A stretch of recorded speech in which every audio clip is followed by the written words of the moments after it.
রজনীর সন্ধানে মুসল্লিরা হাজার মাসের চেয়েও শ্রেষ্ঠ পবিত্র লাইলাতুল কদরে ইবাদত বন্দেগীতে মশগুল ধর্মপ্রাণরা।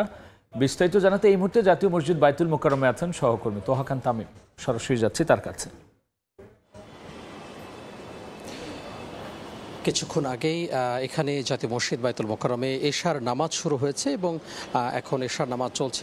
এশার নামাজের পরে কিয়ামুল লাইল অর্থাৎ তারাবির নামাজ সেটি শুরু হবে। মুসল্লিরা বলা যায় যে কাতারে কাতারে তারা দাঁড়িয়ে গেছেন এবং এই নামাজের আগে ইমান এবং আমলের বয়ান চলছিল। একজন ইমাম রয়েছেন, সেই ইমামের অধীনে তিনি বক্তব্য রাখছিলেন। দিনের বিভিন্ন ধরনের যে নিয়ম কানুন রয়েছে, আহকামগুলো রয়েছে, সেগুলো তিনি বয়ান করছিলেন মুসল্লিদের উদ্দেশ্যে।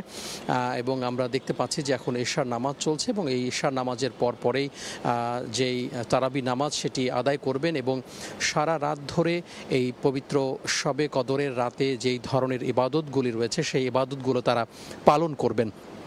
বলা হচ্ছে, কোরআন এবং হাদিসের একাধিক সূত্রে বলা হচ্ছে যে হাজার রাতের চাইতেও কিন্তু উত্তম এই মহা উত্তম অর্থাৎ মহাপবিত্র এই রাত, পবিত্র শবে কদরের রাত। এবং এখানে কিন্তু রিজিক, হায়াত, মওত এবং বিভিন্ন ধরনের যে বিষয়গুলো সৃষ্টিকর্তা বান্দাকে তিনি দান করেন এবং যারা রোজাদার ব্যক্তি রয়েছেন, যারা ধর্মপ্রাণ মানুষ রয়েছেন, তারা ক্ষমা এবং বিভিন্ন যে রহমত, সেই রহমত কামনা করেন এই রাতের ইবাদত বন্দেগীর মাধ্যমে।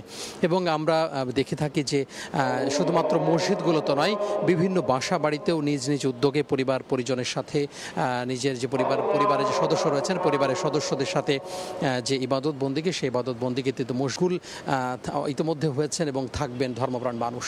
তো এখন এশার নামাজ চলছে এবং এশার নামাজের পরে তারাবির নামাজের পরে যে যার মতো করে সারা রাত ধরে এখানে ইবাদত বন্দেগীতে মশগুল থাকবেন, নিজের মতো করে ইবাদত করবেন এবং মাঝে মধ্যেই যে ইমান যে আমলের যে বয়ান, সেই বয়ান এখান থেকে বক্তব্য দেওয়া হবে, বয়ান দেওয়া হবে। তো এই ছিল জাতীয় মসজিদ বাইতুল মোকাররম থেকে আমার হাতে সবশেষ। আমরা সরাসরি ছিলাম জাতীয় মসজিদ বাইতুল মোকাররমে।